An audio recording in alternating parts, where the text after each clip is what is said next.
Selamat malam sahabat GPIB, apa kabar? Semoga kita semua ada dalam keadaan yang baik. Kita ada di program Night Call GPIB bersama saya Pendeta Alfian Apriano, Pendeta Jemaat GPIB Marturia Jambi di Pospolkes Agape Mersam. Malam ini saya mengambil latar di halaman gedung gereja Pospolkes Agape Mersam, dan sebelum kita membaca dan merenungkan firman Tuhan untuk mengakhiri hari ini, terlebih dahulu kita satu dalam doa. Mari kita berdoa. Tuhan Allah kami yang berada dalam kerajaan surga, kami mengucap syukur dan berterima kasih atas waktu dan kesempatan yang Tuhan berikan kepada kami. Dari pagi sampai dengan malam hari ini, penyertaan perlindungan Tuhan kami rasakan. Dan kami ingin akhiri hari ini dalam perenungan akan firman-Mu. Karenanya kami mohon saat ini Roh Kudus berkuasa atas hati dan pikiran kami, agar firman-Mu menentramkan hati pikiran kami, sehingga kami dapat beristirahat dalam sukacita iman, bahwa Tuhan tetap senantiasa memberkati kami. Dalam nama Yesus Kristus, firman yang hidup, kami berdoa dan memohon. Amin. Pembacaan kita pada malam hari ini diambil dari kitab 1 Samuel pasal 9 pada ayat 25 sampai dengan ayat yang ke-27. Saya yakin sahabat GPB telah membaca terlebih dulu keseluruhan pembacaan kita pada malam hari ini. Sehingga izinkan saya hanya akan membaca pada ayat yang ke-26. Dikatakan, mereka bangun pagi-pagi dan ketika fajar menyingsing, Samuel memanggil Saul yang ada di atas sotoh itu. Katanya, bangunlah, aku akan mengantarkan engkau. Lalu Saul bangun dan mereka keduanya pergi keluar, yakni ia dan Samuel. Demikian pembacaan Alkitab, terpujilah Tuhan Yesus, haleluya. Tema kita pada malam hari ini ialah regenerasi pelayan.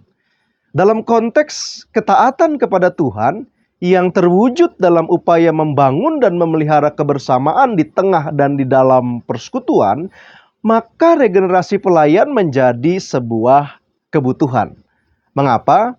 Regenerasi adalah kata kunci untuk menjaga stabilitas persekutuan. Kalau kita perhatikan, sahabat GPIB, tema ini sebetulnya tidak asing bagi gereja kita. Paling tidak dari beberapa materi bina dalam 2 pembinaan besar di tahun lalu dan di tahun ini, kita melihat bahwa gereja kita berharap di tengah dan di dalam persekutuan jemaat-jemaat terjadi yang namanya regenerasi. Pertanyaannya, regenerasi dimulai dari mana? Sebetulnya ada banyak titik berangkat ketika kita bicara tentang regenerasi. Namun pembacaan kita malam hari ini memberikan sebuah inspirasi bahwa regenerasi bisa dimulai salah satunya dengan upaya penyadaran generasi. Potret interaksi antara Samuel dan Saul yang menjadi konteks pembacaan kita pada malam hari ini sesungguhnya bergerak dalam sebuah grand design Tuhan tentang regenerasi kepemimpinan Israel yang sempat terputus pada jangka waktu yang cukup lama. Sebagai abdi Tuhan, Samuel diutus untuk mempersiapkan Saul dalam kerangka terciptanya kepemimpinan tunggal yang baru, yang di dalamnya terlibat pilihan Tuhan yang kemudian berdampak dalam proses kehidupan bersama di tengah-tengah tatanan kehidupan bangsa Israel.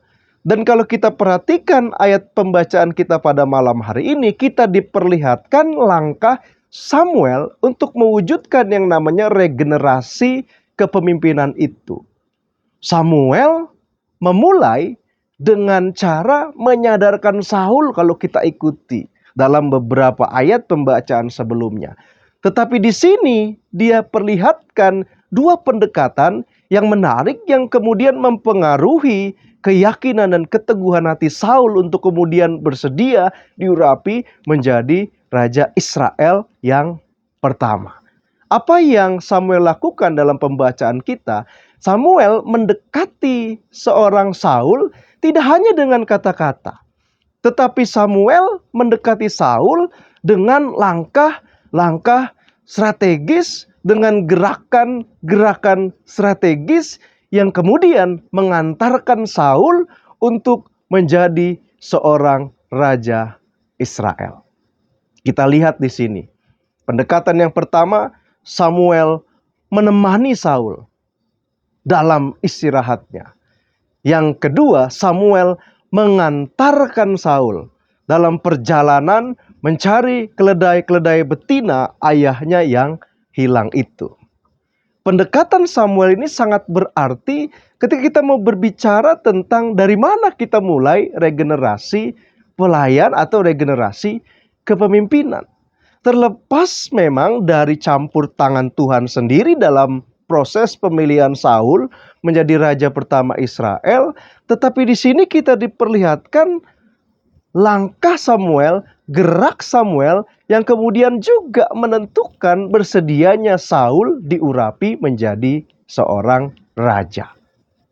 Nah, sahabat GPB yang terkasih dalam nama Yesus Kristus, dari pembacaan kita pada malam hari ini kita belajar satu hal yang penting. Bahwa regenerasi dapat dimulai dari upaya penyadaran generasi agar mereka mau dan kemudian bersedia menjadi penerus pelayan atau pelayanan di tengah-tengah persekutuan jemaat. Dan langkah praktis atau langkah konkret dibutuhkan dalam upaya menyadarkan generasi. Tidak hanya dengan kata-kata kita menyadarkan generasi, tetapi juga dengan langkah, dengan pendampingan, dengan perhatian, sehingga dari yang tidak sadar kemudian menjadi sadar, dari yang tidak mau kemudian perlahan menjadi mau. Dan dalam kerangka itulah regenerasi kemudian terjadi. Malam ini sebelum kita beristirahat, mari kita renungkan sejenak. Sudahkah terjadi regenerasi pelayanan di tengah-tengah persekutuan kita? Apakah kita menggunakan pendekatan menunggu untuk terjadinya regenerasi? Ataukah kita sudah melakukan atau menggunakan pendekatan menghampiri, mendampingi, dan memperhatikan? Dan firman Tuhan malam hari ini mengingatkan setiap kita untuk tidak hanya terpaku pada sekadar menunggu, tetapi mau bergerak mencari, mendampingi, dan memperhatikan generasi-generasi yang kita proyeksikan untuk menjadi pelayan-pelayan di masa depan di tengah-tengah persekutuan jemaat kita. Dan biarlah Roh Kudus menolong kita semua untuk dapat menjadi alat di mana regenerasi itu terjadi di tengah-tengah persekutuan kita. Regenerasi bukan hanya tugas para pelayan Tuhan, tetapi regenerasi juga adalah tugas jemaat Tuhan. Mari kita sama-sama bekerja sama untuk mewujudkan regenerasi pelayan di tengah-tengah persekutuan kita. Tuhan memberkati. Amin. Mari kita akhiri dalam doa, kita berdoa. Kembali kami datang menghampiri hadapan hadirat-Mu ya Tuhan. Kami bersyukur bahwa pada malam hari ini firman-Mu masih hadir menguatkan setiap kami, agar kami boleh memperhatikan proses regenerasi yang terjadi di tengah-tengah persekutuan kami. Dan biarlah langkah juang menjadi dasar kami untuk mengupayakan itu di tengah-tengah persekutuan kami. Ya Tuhan, pada malam hari ini kami bersatu hati berdoa bagi seluruh jemaat GPIB dimanapun berada, dalam pergumulan apapun Tuhan hadir dan Tuhan sendiri yang menolong dalam setiap usaha upaya melanjutkan kehidupan yang Tuhan percayakan. Biarlah kuasa tuntunan Roh Kudus yang menjadi kekuatan dalam kehidupan setiap mereka, sehingga jemaat-jemaat GPIB dimanapun boleh berada dapat hidup dalam sukacita, dapat hidup dalam ungkapan syukur. Bahkan setiap mereka terpanggil untuk bersaksi tentang Tuhan di tengah-tengah kehidupan mereka setiap hari. Sebentar kami akan beristirahat, kami mohon Tuhan memberkati agar istirahat malam hari ini dapat menjadi istirahat yang penuh dengan sukacita dan yakinkan kami akan hari esok, hari baru yang Tuhan sediakan untuk kami jalani seturut dan sesuai dengan kehendak-Mu. Ampuni dosa dan kesalahan kami ya Tuhan, dalam nama Yesus Kristus Tuhan dan Juru Selamat kami berdoa dan memohon. Amin. Selamat malam sahabat GPIB, Tuhan Yesus memberkati.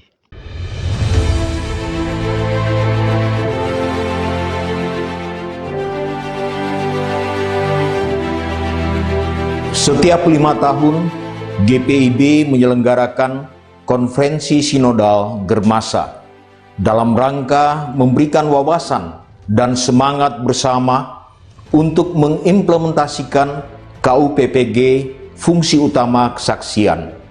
Tahun ini, Majelis Sinode GPIB menetapkan Kota Singkawang di Kalimantan Barat sebagai tuan rumah penyelenggaraan Konferdal Germasa, sekaligus akan menetapkan di bulan Agustus sebagai bulan Germasa GPIB. Konferdal Germasa yang berlangsung pada tanggal 19 sampai 23 Agustus 2023 akan diselenggarakan di 3 lokasi, yaitu GPIB Immanuel,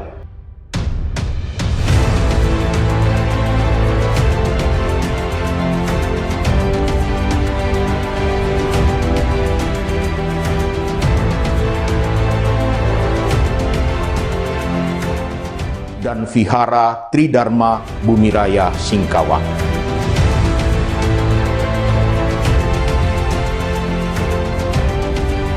Tentu kita semua meyakini bahwa gereja sebagai persekutuan orang percaya adalah tubuh Kristus yang esa, kudus, am, dan rasuli.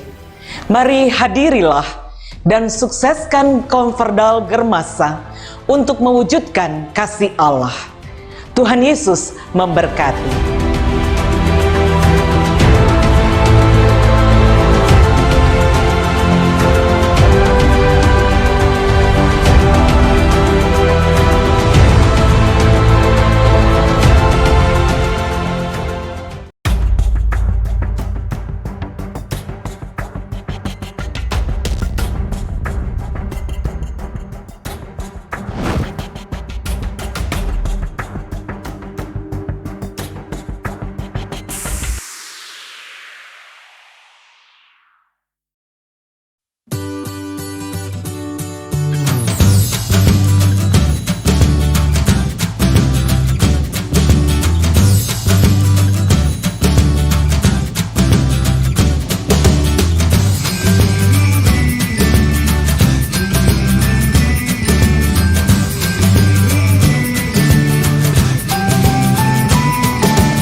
Sekolah Tinggi Ilmu Kesehatan, Gria Husada Surabaya, membuka penerimaan mahasiswa baru tahun ajaran 2023 sampai 2024.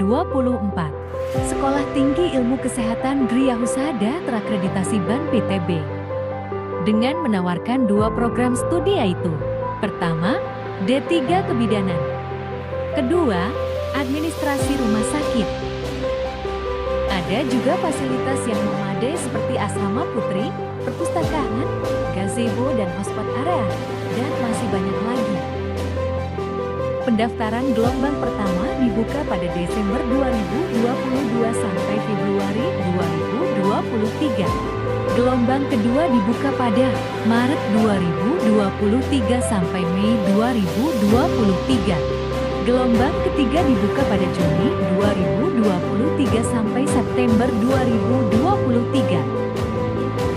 Untuk informasi lebih lanjut dapat menghubungi nomor di bawah ini.